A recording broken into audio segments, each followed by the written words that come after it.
Good morning out there in virtual land. My name is Richard Rader, and I'm one of the practitioners here at the Center for Spiritual Living Prescott.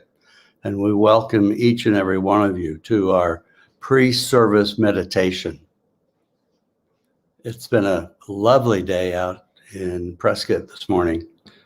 And what I'm going to do this morning as we go into our meditation, I'd like to remind people that when you take a deep breath, what that does for each of us is that it helps us to relax and helps that energy flow that we're seeking as we go into meditation. So I'm going to read something that's from Ram Dass, and Ram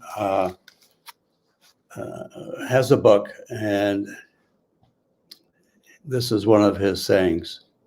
There is grace in your life, but you have to have faith to see it. It's a contract between God and the individual. Grace on one side, faith on the other. And I think we can all relate to that very well. So let's take a couple of deep breaths.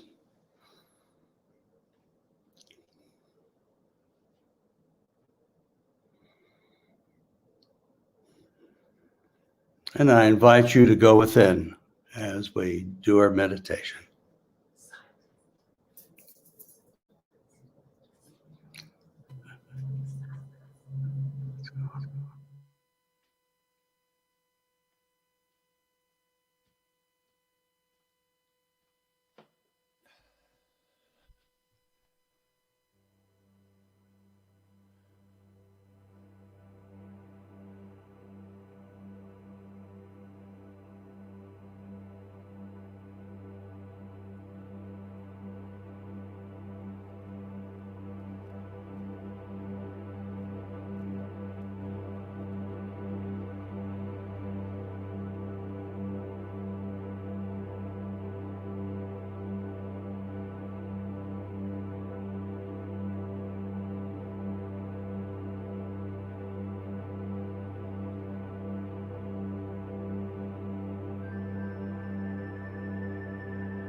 Oh, that music was absolutely beautiful, Jackson. Thank you very much.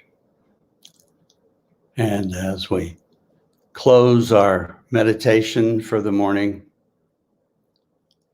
remind ourselves that we are one with the one and that our lives reflect that. And so it is. Good morning, and thank you, Richard and Jackson, for that beautiful meditation. I'm Kira Molitor. I'm part of the leadership here at Center for Spiritual Living, Prescott, Arizona. Welcome, everyone. We are reopening the center next week, May 2nd. We will be broadcasting from the center. Make your reservations, call or email the office. That's office@cslprescott.org. We are having our board meeting today at 12 noon. And Clay has asked me to announce that we need tech volunteers. We're looking for people to join the tech team. Contact Clay. His email is clayisnapping@gmail.com if you are interested. We need a team. Thank you, and enjoy the service.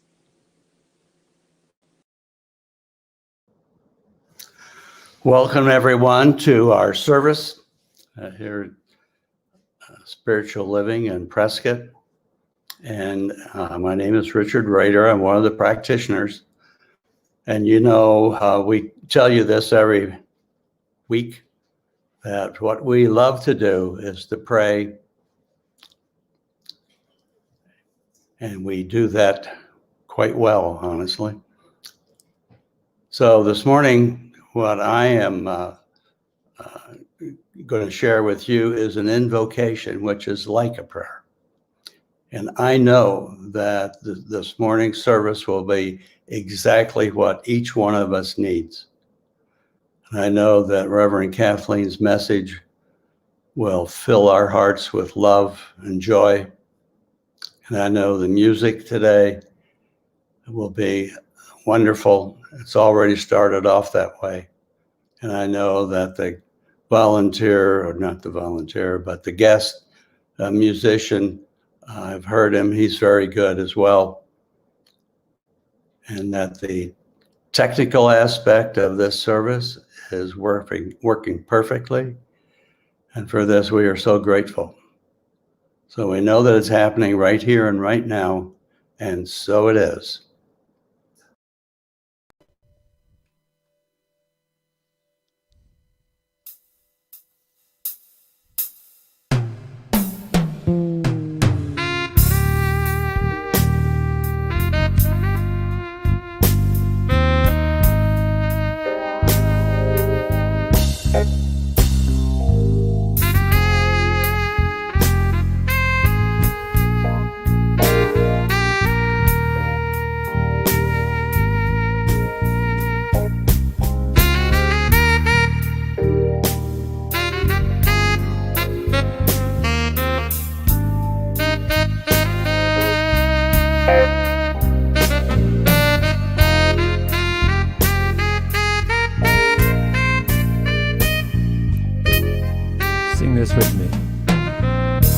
Surely the presence of God's love is in this place. I can feel its mighty power and this grace. Well, I can hear the brush of angels' wings. I see glory on each face. Well, surely the presence of God's love is in this place.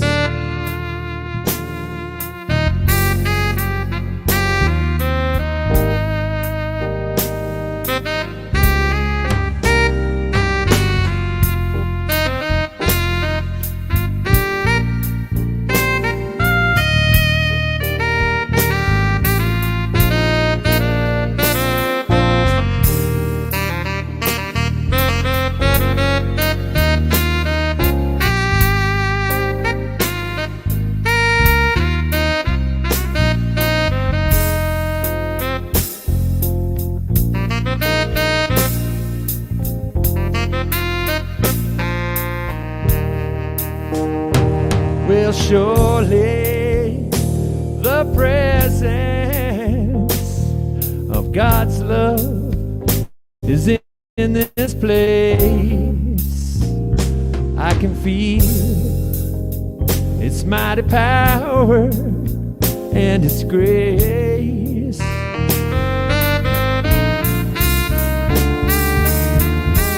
I can hear the brush of angels' wings.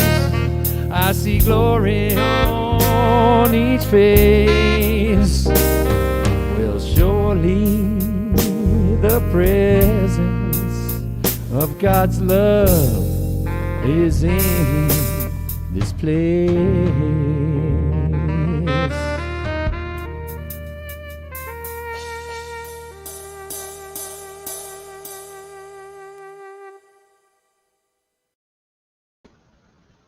And it is absolutely sure that love is in this place, wherever this place might be for you. My name is Reverend Kathleen Sibley. It is my joy to minister to you today. Please know that wherever you are, however you think you're doing this morning, you're entirely welcome here, just as you are and just as you are not. And so I say to my Spanish-speaking friends, bienvenidos y buen domingo, y me gusta que estás aquí, because that's most of my Spanish. Please know that the Center for Spiritual Living exists to provide spiritual tools that transform our personal lives and make the world a better place. Now, no one has to do that alone. We are surrounded by an infinite source of good, and it is well channeled through our practitioners as they pray and teach with us and for us. So if there is something that you believe is worthy of prayer, worthy of support, something that is perhaps not going so well in your life, please do reach out to a practitioner through the website. You can put in a prayer request or call a practitioner directly. There's all sorts of wonderful things they can do and let you know about that is designed to help you be supported. There's lots of right ways to do this, guys, and you may as well explore them all. It's fun. It's not fattening or anything. And one of the ways that we recognize that there's so many right ways to do this is through our candle lighting ritual. And so I invite you to just take in these words. Because the Center for Spiritual Living honors all faith traditions. We light a candle for the world's religions, acknowledging both our multiplicity and our unity. We light a candle for Christianity based on the teachings of Jesus the Christ, who taught the path of love, forgiveness, and healing by the presence within. For Islam, the practice of submitting to the will of God is revealed through his prophets, peace be upon them, who taught that there is one God, creator of the heavens and the earth. And for Judaism, a community of shared laws, traditions, and family ties, which began with the covenant between Abraham and God. For Buddhism, the middle path that ends suffering and awakens mindfulness and compassion. And for Hinduism, the path of knowledge, action, and devotion. For all the Native American and indigenous traditions around the world, including those in the southwest of America who walk the Good Red Road, including the people of the sun that we know as the Yavapai. And for Baha'i, the path of unity and peace. For all of the goddess traditions, embracing the divine feminine as maiden, mother, and crone. And finally, for the science of mind, which is the philosophy of life that teaches there is a power for good in the universe, and we can use it. Thank you, Richard. And we have our own truth that we get to speak every week, and that is our group affirmation. So I ask you to say it with me mindfully. We are here for God. Our purpose is to express the nature of God. as love, abundance, and joy in everything we do. The good we seek for ourselves is what we desire for all people everywhere. And so it is.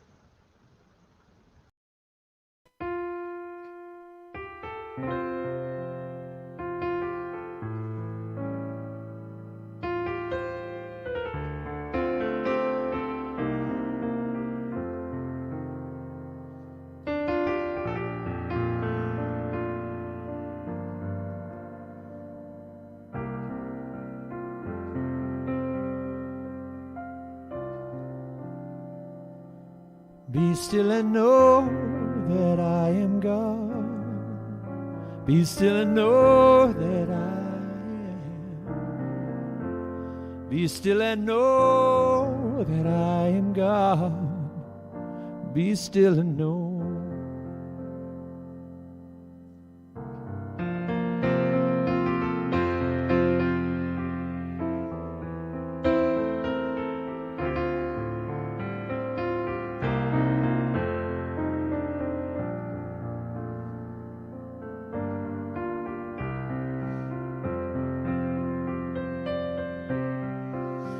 Be still and know that I am God. Be still and know that I am. Be still and know that I am God. Be still and know.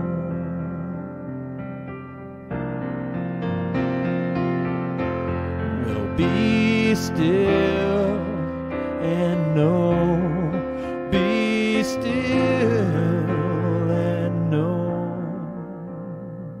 Be still and know.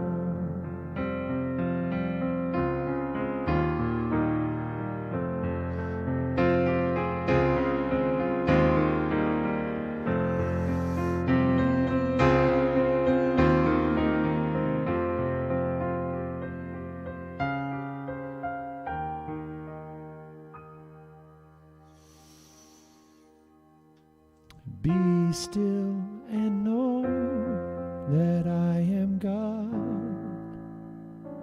Be still and know that I am.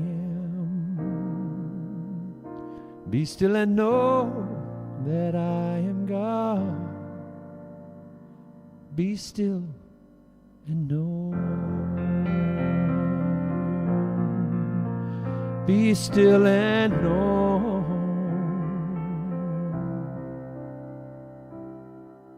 Be still and know.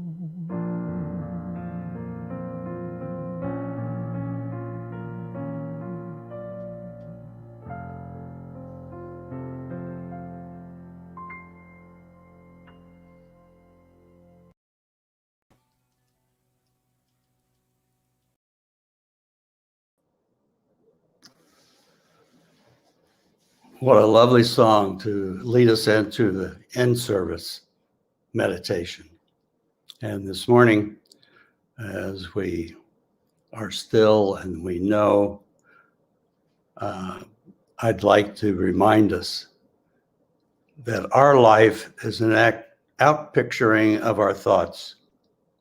And as we change our thoughts, we see the conditions of our lives change. So let's go within and meditate on that for a few minutes.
As we come back to this time and place from that wonderful meditation, I invite all of you to remember throughout the day what a wonderful experience that is for you. And so it is.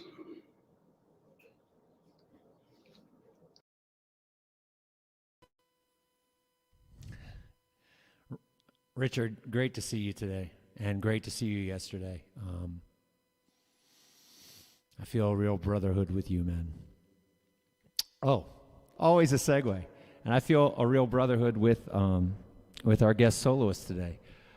I first met Lon through a mutual friend, and I needed a guitar player for a show I was doing down in Phoenix, and I'd never talked to Lon before, and I called Lon, and I said, I need a guitar player.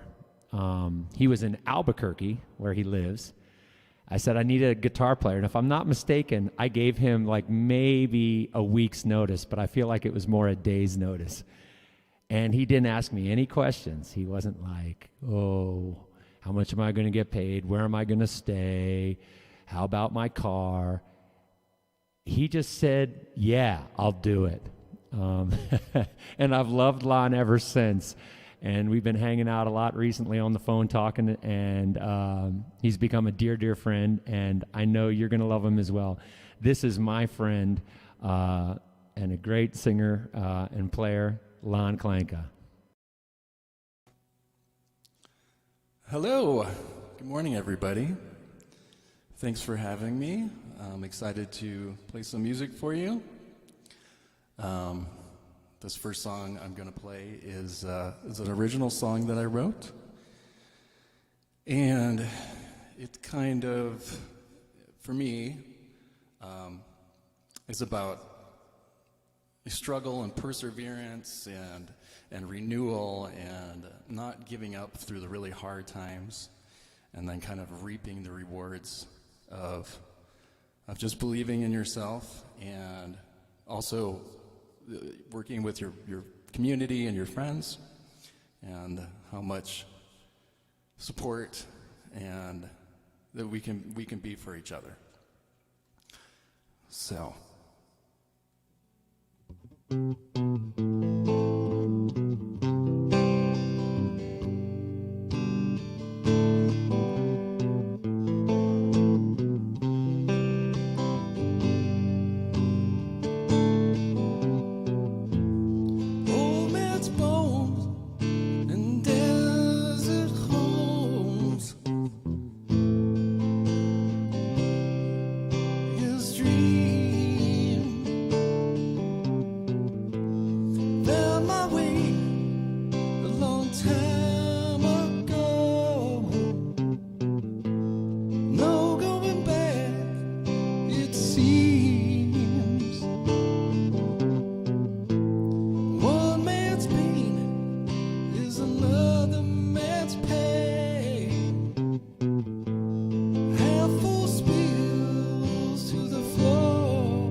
hopes and dreams, endless it seems.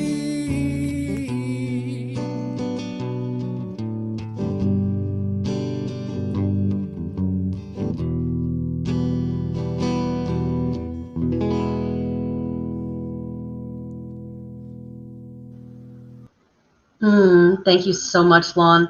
You know, I've had people sing my talk for me that I've never met before, and we never talked about it. I've never had someone intro a song that was also what I intended to say for my talk. So I am grateful to know that there is only one mind and that we are both in it. So it's a little interesting to me that this is our hopefully final broadcast from home Sunday, although it's nice to know we have the backup if we need it. And the talk is called Stepping Up. Remember when all of this started, I thought, I can't do this without people in front of me, and I can't do this without this, that, and the other 15 things I need. And now I'm like, but I can't, but I don't know how to do it. And we spent so much time, and we finally got me a little less orange. This good Catholic girl was never meant to look quite so orange. And how is this going to work? Because I've forgotten what it's like to be on a platform. I'm sure it'll all come back quickly. I'm sure it'll start feeling like a whole new normal very quickly. And there's a part of me that's going, I have to wear shoes. How is that going to work? But, you know, as we step up into our magnificence, as we step up into our next level of evolution, which is what we do as religious scientists, as we do that, there is always that moment of perhaps strain or stress or having to reach for something. As I think of stepping up on steps, I mean, there's a reason they have those things at gyms where you just climb steps incessantly and it really works you. Or not me, but you perhaps. Part of our vision, our grand vision for the Centers for Spiritual Living worldwide, talks about, well, I'll just read it to you. We envision humanity awakening to its spiritual magnificence and discovering the creative power of thought. A world where every person discovers their own personal power and ability to create an individual life that works within a world that works for everyone. So the first part of that is awakening to our spiritual magnificence personally, so that we can do it as the one race that is humanity. Have you ever noticed that some people have that spiritual awakening, but they hit the snooze button and try and go back to sleep? Because there's that inkling of, wow, you know, if I were awakened to my magnificence, I would have to treat my body better. I would have to treat my brothers and sisters better. I would have to stop doing all the old comfortable things that, you know, perhaps there's an addiction issue. Most of us have some addiction to something. But perhaps it's easier to stay drunk or drugged or checked out watching so-called reality TV. Perhaps it's easier in some ways to stay asleep. And yet, that is not who we are and not why we came to this planet in order to live a full life. You can't do that while you're just tucked away in bed and refusing to interact with yourself or anyone else. And so we awaken to our spiritual magnificence. And here's the thing about it that nobody warned me about that I may as well just let you in on. Spirit will first kind of touch you, touch your heart, kind of maybe give you some serendipities, a little bit of coincidence to kind of help you wake up gently. If you ignore those, next you're going to get the tap on the shoulder. Hey, come on now. It's time to get up. It's time to wake up. If you ignore that, you get what we lovingly call the cosmic 2x4. The 2x4 is often some level of trauma and drama that is very, very unfun, that is very, very painful. It might even be incredibly expensive to some people.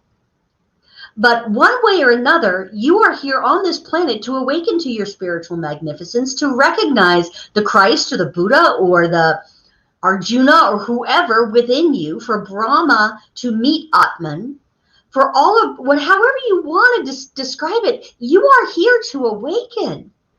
That is what you came here to do. And while you can decide when you're going to do it, and to a degree, you can decide how much you're going to suffer in the process, you're going to do it.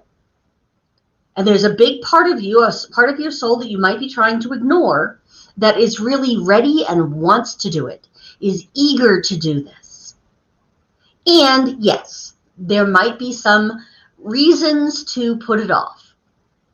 They're not good reasons.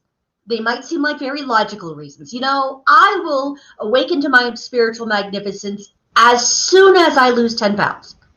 Or I will awaken to my spiritual magnificence and be in my joy after I meet the perfect partner. Trouble with the perfect partner is that they're looking for the perfect partner too.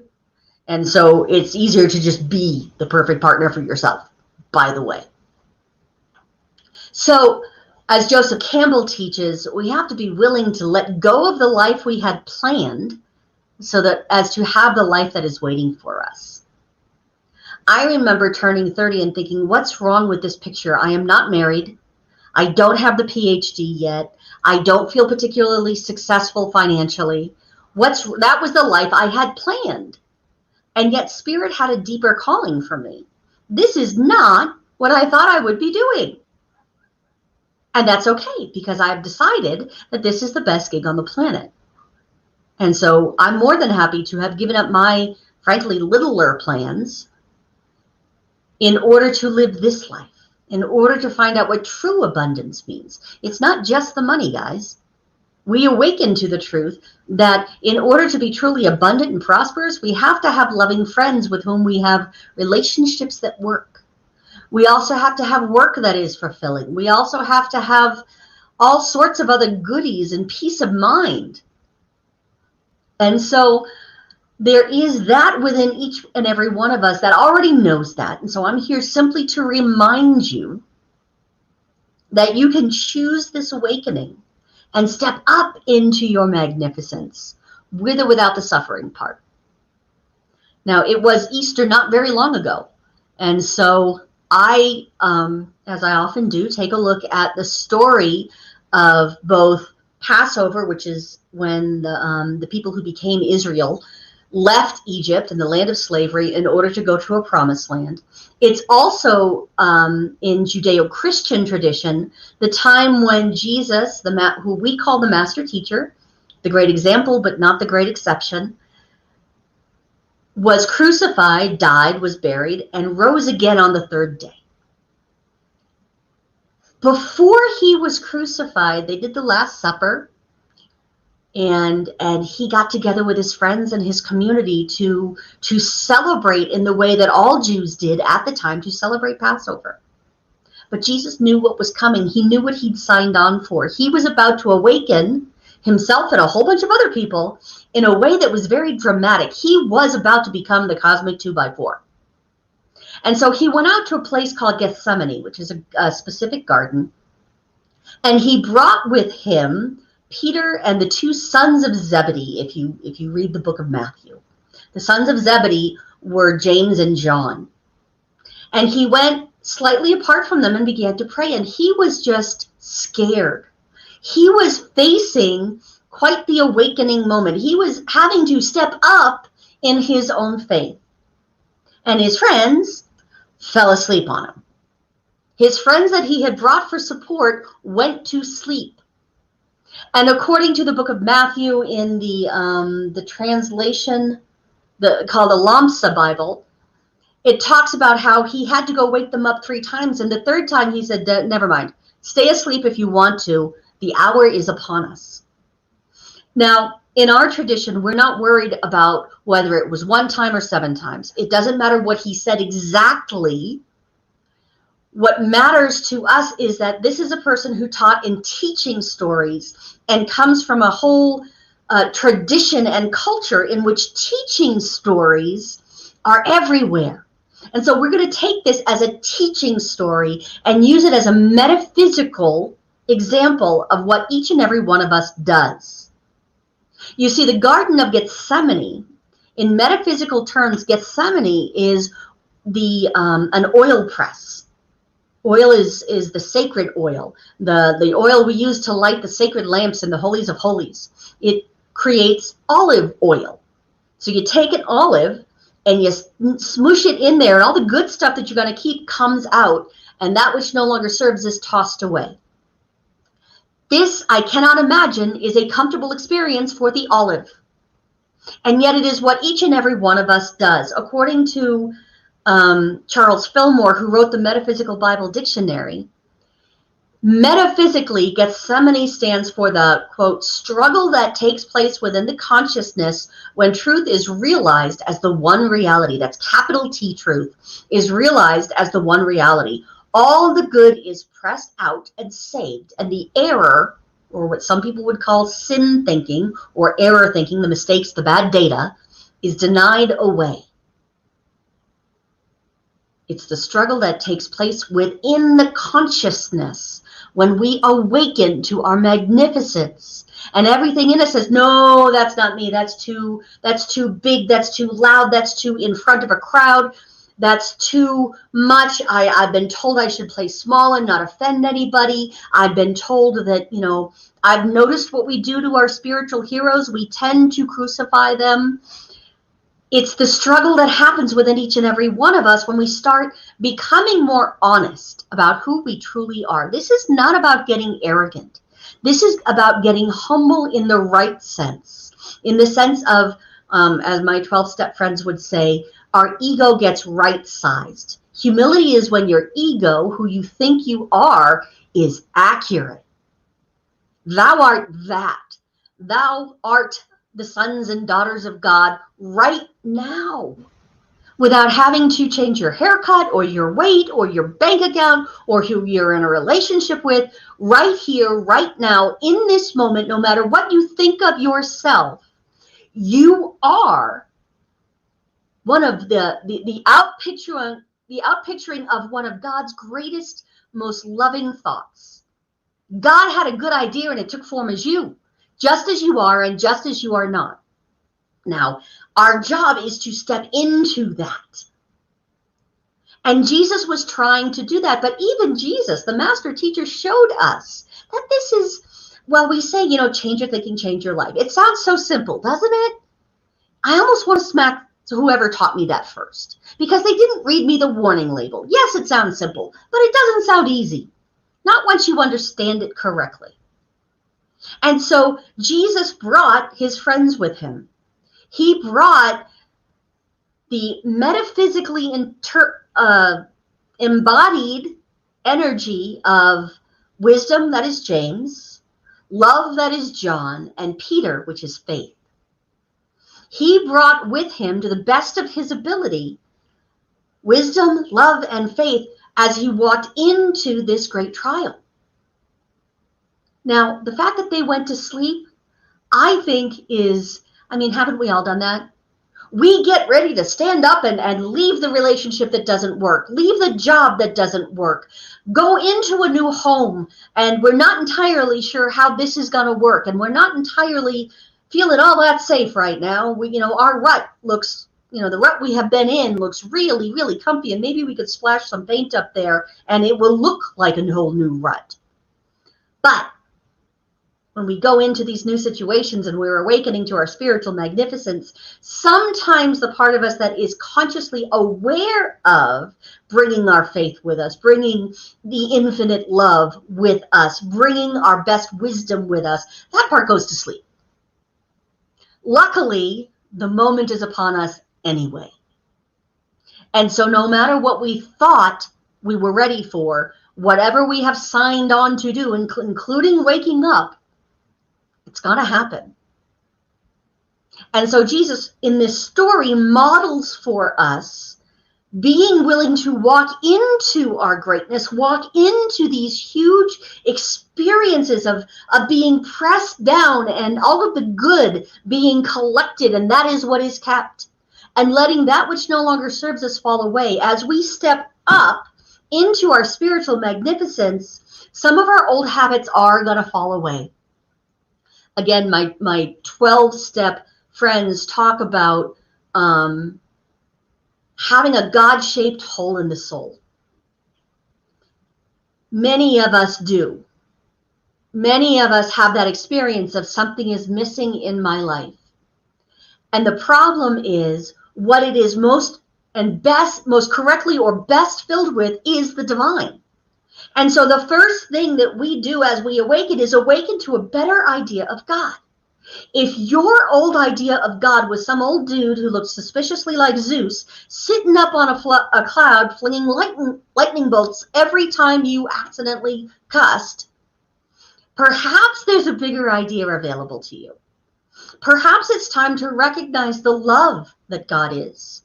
Perhaps it's time for you to recognize that God is not petty and God is not a tyrant, that God actually likes you. Did that ever occur to you? God likes you. God would sit down and have a beer with you if that was something that you did with your friends. And that is what God wants. And so our job is to wake up not to how sinful we are, how broken we are, not to continue this litany of, oh, it's so awful and I'm so awful and God hates me and I'm going to eat a weight. I can't even eat the word because that belongs to God too. What if what we're awakening to is actually our magnificence? Now, I've worked with kids who have been traumatized. I've worked with adults who have been traumatized.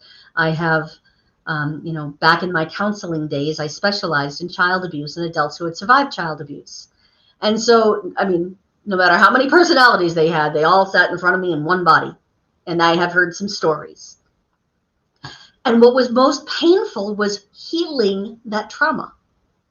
In some cases, the healing seemed more painful than the original trauma. And so the original trauma, our belief in original sin, our belief that we could be separate from God, that is more painful than the actual stepping into that is what causes the pain of stepping into the light and realizing it was never our fault. It was never our issue. It might have belonged to somebody who was doing the best they could. And so we step up into the unknown, recognizing that there's some stuff we're going to have to do. We're going to have to be vulnerable and allow some of the other sons and daughters of the divine to be part of our lives, to love us, to let God love us through our community. That is what this community does. Brene Brown writes, daring greatly means the courage to be vulnerable. It means to show up and be seen, to ask for what you need. Ooh, that's a scary one sometimes, because what if they say no, or once again tell you that you're not worthy of whatever it is you think you need? To ask for what you need, to talk about how you're feeling, to have the hard conversations. To have the hard conversations in which you admit to your magnificence, in which you admit to the power and the love that God is in you, and the joy that is your birthright. What if God, no matter how big your God is in this moment, no matter how strong and divine and powerful you feel in this moment, what if you're still underestimating yourself? I'll never forget being in my car, walking away from a hard conversation that maybe I didn't do so well, or maybe the other person just wasn't available for, and driving away in my car and shouting, my God is bigger than my fear. My God is bigger than this situation. My God better get off his great big old butt and deal with this. Okay, sometimes the way I pray is not exactly CSL approved. Sometimes it's just a growl toward the sky that says, would you please remember with me in this moment that none of this is any realer than it needs to be, and could we please move on from this mess?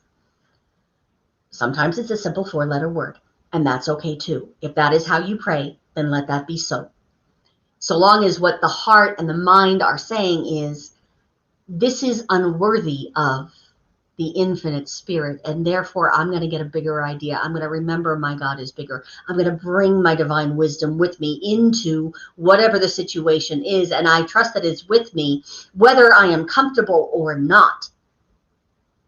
Marianne Williamson is famous for having written Our deepest fear is not that we are inadequate. Our deepest fear is that we're powerful beyond measure. It's our light, not our darkness, that frightens us. We have been told for generations to be afraid of our brokenness, to be afraid of our darkness. It was bad data all along. It was not true. It was inaccurate. You are not broken, and you don't have to be afraid of who lives in your skin. The divine within you is already perfect, perfect, whole, and complete. Perfect in the sense of lacking nothing that is essential. Not perfect as in if you mess up, you get thrown out, but perfect in the sense of the Greek word for perfect, which means lacking nothing essential. You're already whole. Everything you need is already within you. But we have been taught in most cultures on earth right now that we're not good enough, that we're somehow lacking, that we're miserable sinners, that we're bad and broken, that original sin means that we're all cursed. We don't teach that here. We recognize a higher truth. And one of the ways we come to that higher truth is through our form of prayer. And so I invite you to join me in that now, and maybe just hang on tight to your chair, even if it feels like your Peter, James, and John have gone to sleep. I invite you to be here now in this very moment with me in the moment of awakening. If it helps you to close your eyes, that's great. Get comfortable, stand up, sit down, doesn't matter. Right here and now, God is. God, that is the shortened, simple name for the infinite, almighty creator. The powerful being that is infinite love and power and peace. The infinite being that created time and is within time and surrounds it, that is within my skin and surrounds it, that took on the entire multiverse as its skin, that had a thought of love and contemplated itself, and this world sprang into being, along with all of the occupants of it. Every stone, every flower, every bee, every human being is the divine being in form, in its many, many different forms. And so as I speak my word, it is that one being speaking through me about itself in all of its forms. I speak my word on behalf of all sentient beings, on behalf of all beings everywhere, forwards and backwards in time. And what I stand witness to is the gloriousness of the divine, the glorious soul that inhabits every sentient being. This soul that is the very essence of love, of prosperity, of good of all kinds. And so I release and deny, just like the old broken up bits of the olive and the pit. I throw away the old bad data which says we are broken or bad or somehow lacking or undeserving.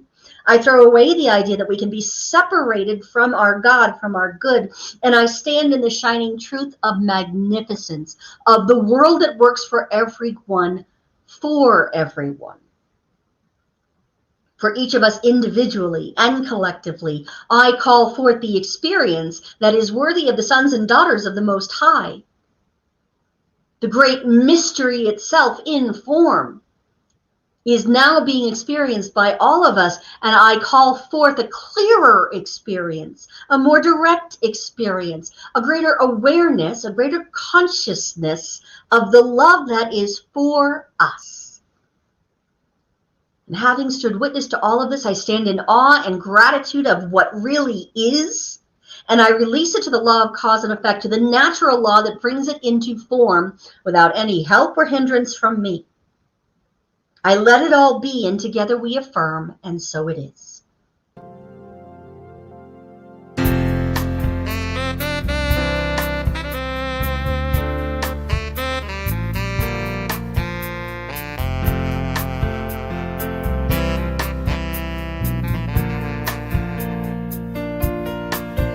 Well, we let the love wash over us. We let be. We let joy wash over us.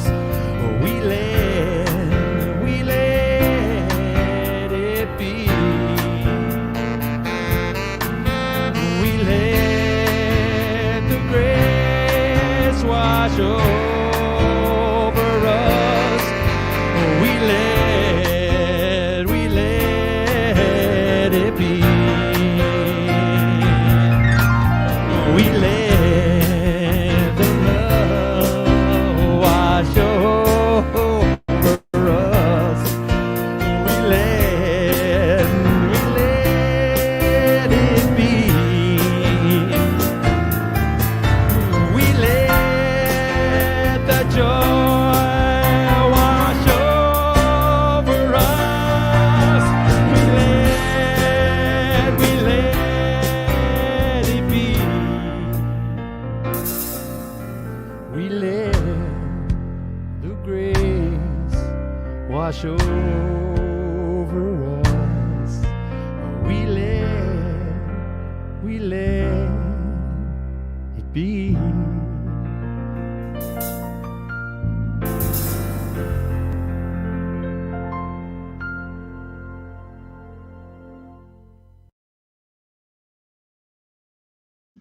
We remember to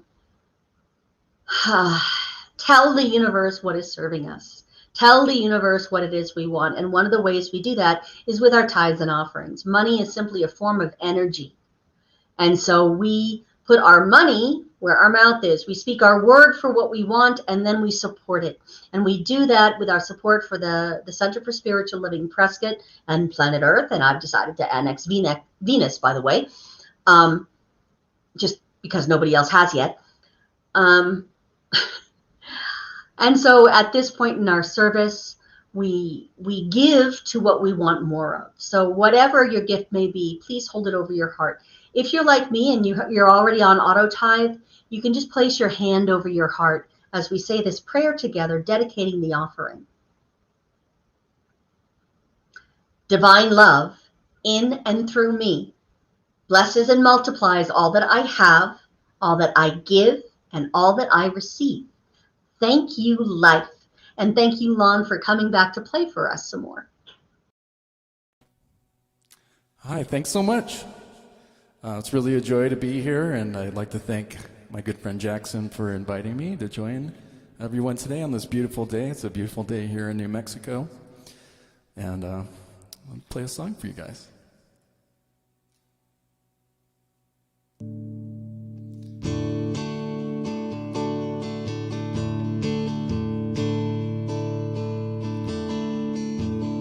Look out of any window, any morning, any evening, any day. Maybe the sun is shining, birds are winging, no rain is falling from every sky. What do you want me to do for you, to see you through? This is all a dream, an afternoon long ago. Walk out of any doorway, feel your way like the day before.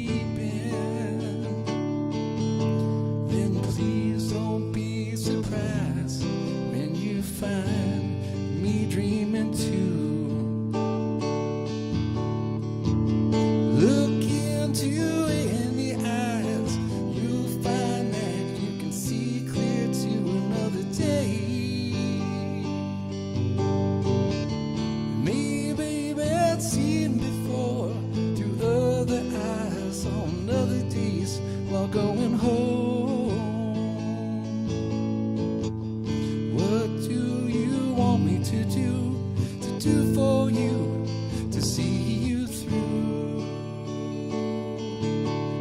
It's all a dream we dreamed one afternoon long ago. Walk into splintered sunlight, inch your way through dead dreams to another land. Maybe you're tired and broken, your tongue is twisted with the words half spoken and thoughts unclear. What do you want me to do for you, to see you through? A box of rain will ease the pain, and love will see you through. Just a box of rain, wind and water. You leave it if you need it, if you don't, just pass it on. Sun and shower, wind and rain, in and out the window like a moth before a flame.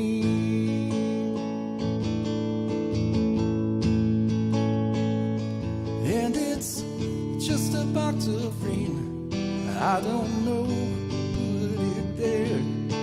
Believe it if you need it, or leave it if you dare. And it's just a box of rain, or a ribbon for your hair. Such a long, long time to be gone, and a short time to be there.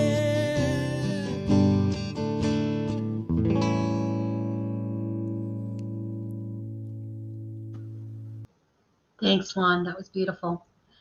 So this is the beginning of the end of our service. I really want to thank all of our tech people this week who worked so hard to get the internet up and running, and then the people who ran around and made sure that everything was connected. We're still working on the Xerox, but that can be done. So thank you, Sudra and Nina, for helping things get set up again, and Clay and Jackson, who spent hours in the sanctuary making sure we had all the little widgets that connected us. And thank you, Mel, for getting everything installed. Thanks, Tom Kimberly, for finding this whole thing and helping us get connected. We just found out that Banner Hospital is about 3 years out. So waiting for that internet for when they start building that building, that wasn't going to work for us anyway. So it's quite the blessing. And this is proof that prayer works. So our next thing is benediction. And we'll sing our way out with the peace song. And if you are interested in being part of the board meeting, or at least observing it, please contact me at revkathleen@cslprescott.org. And you will find that we don't get bored during our board meetings. They tend to be short, sweet, to the point, and fun. But you can contact me for the Zoom link in order to get into that Zoom room.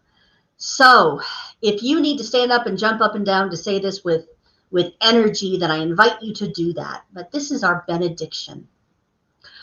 Something wonderful is happening through me right now. It's happening through my mind, my body, and my affairs. I think it, I believe it, I feel it, I know it, I accept it. Thank you, life.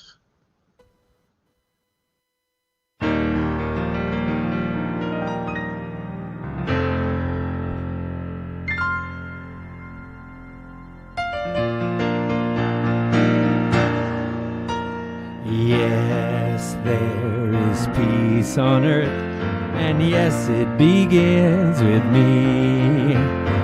Yes, there is peace on earth, the peace that was meant to be, with God as creator. We're a family. Let us walk with each other in perfect harmony. Yes, peace begins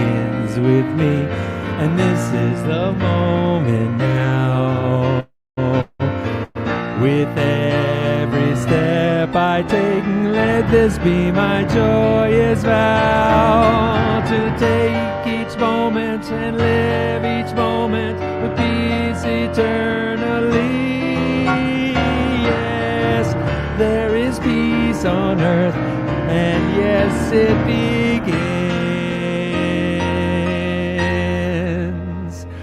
with me.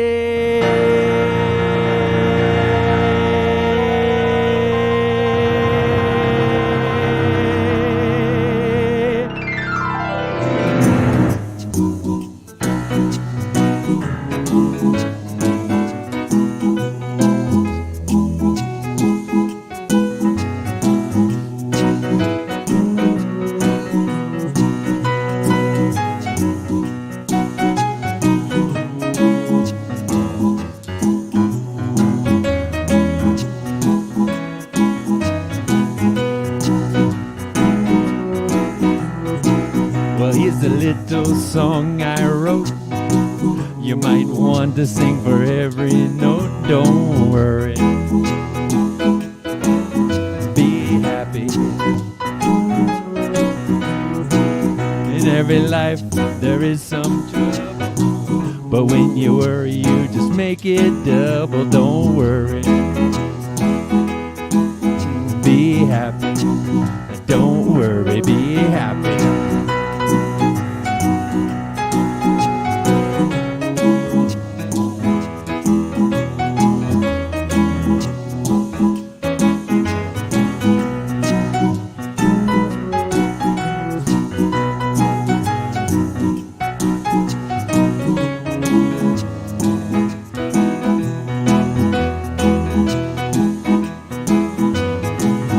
Don't worry, be happy. Don't worry, I'll be happy. Don't worry, I'll be happy. Have a good day, everybody. Don't worry, be happy.